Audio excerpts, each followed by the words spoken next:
Lo que tienen aquí es más ni menos que la Big Boy Box. ¿Y por qué les muestro esto? No es un libro, pero hay demasiado suculento buen arte dentro de esta caja, que es literal un cofre, un tesoro. Pero permítanme una rápida introducción a esta franquicia. The Binding of Isaac, o The Pupu Game, como le gustamos decir aquí de cariño en mi casa, que salió en el 2011, y Boy, como le llaman abreviadamente, es uno de los mayores exponentes del género roguelike y el papá de muchos juegos que conocemos ya. El juego ya ha tenido varios DLC, que son las expansiones, entonces es casi ya de culto.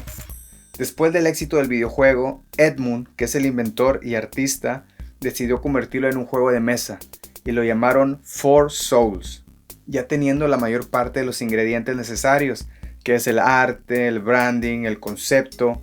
Ya nada más era cuestión de adaptarlo y vaya que hicieron un trabajo excelente. Lo que tengo aquí en mis manos es la versión básica que salió por allá del 2018 y trae 340 cartas.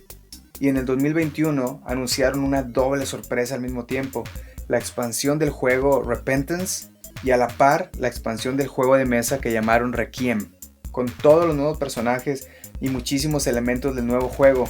Había varias opciones en Kickstarter para apoyar y yo opté por el Big Boy Box. Es una locura.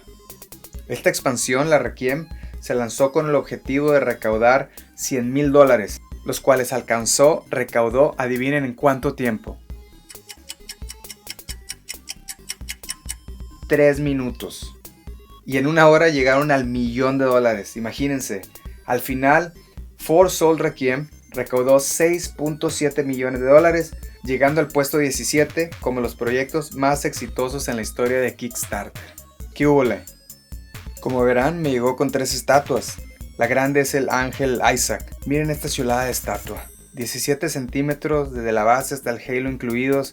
El material grita calidad. Suave al contacto, el relieve de las lágrimas. No, soy muy feliz. Me vinieron 2 cajas con unas estatuas más peques. No sé si es normal o se equivocaron, pero son repetidas, entonces no hay problema. Me voy a quedar con uno y el otro lo vendo. Veamos qué hay dentro. Esperé 2 años por ese producto, entonces no me acuerdo bien de qué cosas vienen. Cuando se supera el objetivo recaudado, normalmente agregan cositas extras. Déjenme confesarles que tenía rato ya que no me emocionaba tanto con algo. Ok. Al principio creí que estas eran calcomanías, pero son tatuajes. No sé si me gusta la idea que sean tatuajes y no calcomanías, aunque los tatuajes están chidos. Uy, miren, un mensajito de mi compadre Ed. ¿Qué es esto? Una especie de póster o litografía. Es una locura. Santos y espantos, Batman. Cuánto detalle. Impresionante, pero todo muy pequeño, casi indistinguible. Veamos qué hay en esta bolsita. Monedas, dados, toda la parafernalia, ¿no? de lo básico para jugar el juego. Y repito, el fuerte de este juego es su rejugabilidad, su replayability. Uy, miren, un pin. Escuché que los pines serán repartidos al azar, entonces hay unos más raros que otros. Me pregunto qué tan raro será el cuchillo de mamá. La única queja de algunos de mis amigos es que hay que leer las cartas. Hay gente floja por ahí que no le gusta leer, pero después de jugarlo varias veces ya conoce las cartas y todo fluye. No puedo creer que en estos paquetitos se sumen 900 cartas. Ojo, todo este espacio que ven fue planificado, no falta nada. Es para que cuando protejas tus cartas, ya ves que cuando las pongas en los hulitos protectores, el grosor de la carta va a aumentar casi el triple. Y ahora sí llenas todos los espacios bien chidos. Es opcional, claro, pero cuando compras algo de este calibre, normalmente la gente gusta de proteger las cartas.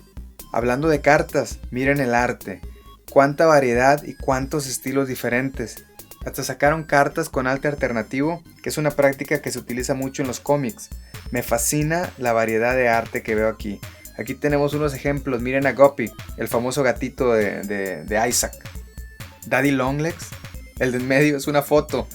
Miren a los monstruos, hasta hay arte en blanco y negro muy bien hecho y los sketches hechos por un niño. Y eso no es todo, los tributos que hacen. No tengo idea si checan lagunas legales antes de sacar esto o piden permiso, pero miren, Diógenes del juego ese que veo por todos lados pero no me sé ni el nombre, Crewmate de Among Us, Don't Starve, también es un juego que lo veo mucho pero creo que se llama así, Guy Spelunky, del famoso Spelunky. Pink Knight, de Castle Crashers, me acuerdo de ese juego. Ser Junkan, del famoso Rogue Legacy, legendario. The Knight, de Hollow Knight, muy buen juego, nunca lo terminé. The Silent, de Slay the Spire, uno de mis juegos favoritos. No, ya me fui full geek aquí, mejor me detengo, que aquí podría estar un buen rato. ¿Qué les pareció el juego? ¿Ya lo conocían? Perdónenme si les antojé y no lo pueden conseguir. Habrá algunos cuantos por ahí a la venta, pero sí están caritos. Y bueno, muchas gracias por estar aquí, por visitar de vez en cuando. Vienen cosas muy chidas. Como ven, esta vez saqué algo medio espontáneo, pero pues no hay reglas. Yo solo quiero compartir. Un abrazo y hasta la próxima.